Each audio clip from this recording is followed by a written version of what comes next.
ಮಹಿಳೆಯಲ್ಲಿ ಮೀನುಗಾರಿಕೆ ಕ್ಷೇತ್ರದಲ್ಲಿ ಸಾಧನೆ ಮಾಡಿದ ದಿವಗಿಯ ನಾಗವೇಣಿ ಮಂಜುನಾಥ್ ಅಂಬಿಗ ಅವರನ್ನು ಕುಮಟಾದ ಮಹಿಳಾ ಮೋರ್ಚಾ ವತಿಯಿಂದ ಸನ್ಮಾನಿಸಲಾಯಿತು. ಸನ್ಮಾನ ಮಾಡಿ ಮಾತನಾಡಿದ ಕುಮಟಾ ಹೊನ್ನಾವರ ವಿಧಾನಸಭಾ ಕ್ಷೇತ್ರದ ಶಾಸಕ ದಿನಕರ್ ಶೆಟ್ಟಿ, ಇಂದು ಮಹಿಳೆಯರು ಪ್ರತಿಯೊಂದು ಕ್ಷೇತ್ರದಲ್ಲಿ ಸಾಧನೆ ಮಾಡುತ್ತಿದ್ದು, ಮಹಿಳೆಯರಿಗೆ ಶೇಕಡ 12ರಷ್ಟು ಮೀಸಲಾತಿ ಸರ್ಕಾರ ನೀಡುವುದರಿಂದ ಮಹಿಳೆಯರು ರಾಜಕೀಯ, ಉದ್ಯೋಗ ಹಾಗೂ ಅನೇಕ ಕ್ಷೇತ್ರದಲ್ಲಿ ಸಾಧನೆ ಮಾಡಲು ಸಾಧ್ಯವಾಗಿದೆ ಎಂದರು.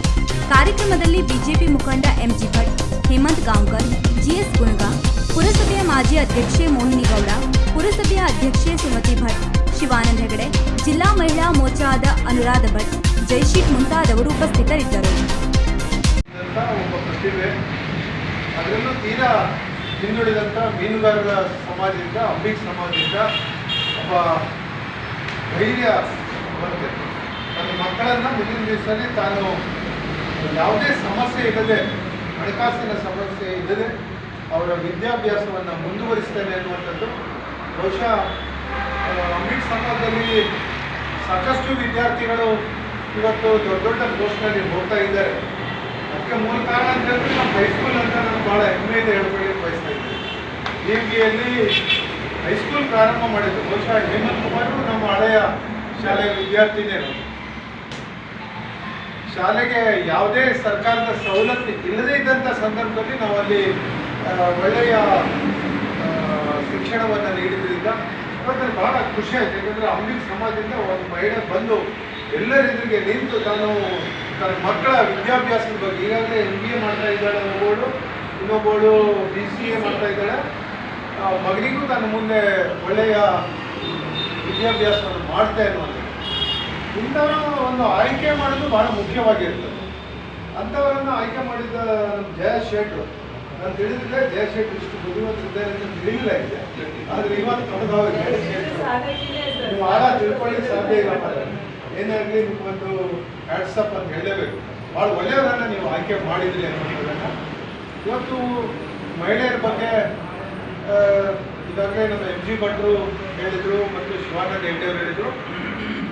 ಹಿಂದೆ ಇದ್ದಂಥ ಪದ್ಧತಿಗೂ ಈಗಿದ್ದಂಥ ಪದ್ಧತಿಗೂ ಬಹಳ ವ್ಯತ್ಯಾಸ ಇದೆ ಅನ್ನುವಂಥದ್ದನ್ನು. ಹಿಂದೆ ನಮ್ಮ ಮನೆಯಲ್ಲೇ ನಾನು ನೋಡಿದ್ದೇನೆ. ನಮ್ಮ ದೊಡ್ಡಪ್ಪ ಚಿಕ್ಕಪ್ಪ ಎಲ್ಲ ಜಗಲಿ ಮೇಲೆ ಕೂತ್ಕೊಂಡಿದ್ರೆ ನಮ್ಮ ತಾಯಿ, ನಮ್ಮ ಚಿಕ್ಕಮ್ಮ ಎಲ್ಲ ಹೊರಗಡೆಯಿಂದ ಹೋಗಿ ರೂಮ್ ಒಳಗಡೆ ಹೋಗ್ತಾ ಇದ್ರು. ಅಂಥ ಒಂದು ಪರಿಸ್ಥಿತಿ ಇತ್ತು. ಆದರೆ ಇವತ್ತು ಆ ಪರಿಸ್ಥಿತಿ ಇಲ್ಲ.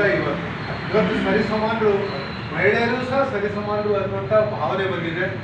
ಬೇರೆ ಬೇರೆ ಕಾರಣಗಳಿಂದ, ಬಹುಶಃ ಮೀಸಲಾತಿ ತಂದದ್ರಿಂದ ಮಹಿಳೆಯರಿಗೂ ಇಷ್ಟು ಪರ್ಸೆಂಟೇಜ್ ಮೀಸಲಾತಿಯನ್ನು ಕೊಡಬೇಕು ಅನ್ನೋಂಥ ಸರ್ಕಾರ ತಂದ ನಂತರ ನಾವು ಮೋಹಿನಿಯವರು ಮುನ್ಸಿಪಾಲಿಟಿ ಅಧ್ಯಕ್ಷರು ಹಾಗೆ ಹೋಗ್ತೀವಿ. ಹೀಗೆ ಎಲ್ಲರಿಗೂ ಅವಕಾಶ ಸಿಕ್ತು. ಅದರಲ್ಲೂ ಇವತ್ತು ಅಧ್ಯಕ್ಷ ಈ ಮೀಸಲಾತಿಯಲ್ಲಿ ನಿಮಗೆ ಹೆಚ್ಚು ಲಾಭ ಆಗಿದೆ ಅನ್ನೋದು ಒಂದು ಮಹಿಳೆಯರ ಕೋಟಾದಲ್ಲಿ ಮೀಸಲಾತಿ, ಇನ್ನೊಂದು ಸಾಮಾನ್ಯ ಬಂದಂಥ ಸಂದರ್ಭದಲ್ಲೂ ಸಹ ಮಹಿಳೆಯರು ಸ್ಪರ್ಧೆ ಮಾಡಲಿಕ್ಕೆ ಆಗ್ತದೆ. ಸಾಮಾನ್ಯ ಬಂದ ಹೀಗಾಗಿ ಸರ್ಕಾರ ಇವತ್ತು 51% ಮಹಿಳೆಯರಿಗೆ ಅನ್ನುವಂಥ ಮೀಸಲಾತಿ ಇಟ್ಟರೆ ನೀವು 60% ತನಕ ಮಹಿಳೆಯರು ಸ್ಥಾನಗಳನ್ನು ಗಳಿಸಿಕೊಳ್ಳುವಂಥ ಒಂದು ಒಳ್ಳೆಯ ಸದಾವಕಾಶ ನಿಮಗೆ ಬಂದಿದೆ. ಅಂದರೆ ಸದುಪಯೋಗವನ್ನು ಪಡ್ಕೊಳ್ಬೇಕು ಅನ್ನುವಂಥದ್ದು. MG ಭಟ್ರು ಮಾರ್ಮಿಕವಾಗಿ ಹೇಳಿದ್ದಾರೆ. ಪರಿಸ್ಥಿತಿ ಈಗಿನ ಕಾಲದಲ್ಲಿ ಪರಿಸ್ಥಿತಿ ಹೇಗಿದೆ ಅನ್ನೋದನ್ನು ವಿಶೇಷವಾಗಿ ನಾವು ನಗರ ಪ್ರದೇಶದಲ್ಲಿ ಇಂಥ ಕೆಟ್ಟ ಪರಿಸ್ಥಿತಿಯನ್ನು ನಾವು ನೋಡ್ತಾ ಇದ್ದೇವೆ. ಅದು ಆಗಬಾರ್ದು ಅನ್ನುವಂಥದ್ದು. ಅದು ಆಗೋದ್ರಿಂದ ಇವತ್ತು ನಮ್ಮ IGP IPS ಆದಂಥ ರೂಪಾ ಮತ್ತು ಇನ್ನೊಬ್ಬಳು ಯಾರು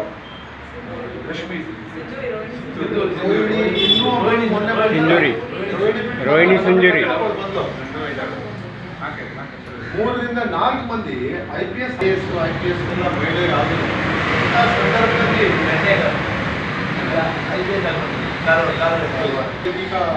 ಡಿ ರೂಪಾ ಇಲಾಖೆ ಹೆಣ್ಣು ಮಾಡಿದ್ದಾರೆ. ಇಲ್ಲಿ ಬರುವಂಥದ್ದು ಕೆಲಸ ಮಾಡಲಿಕ್ಕೆ ಹೋದ್ರೆ ಭಾಳ ಕಡಿಮೆ ಇದೆ.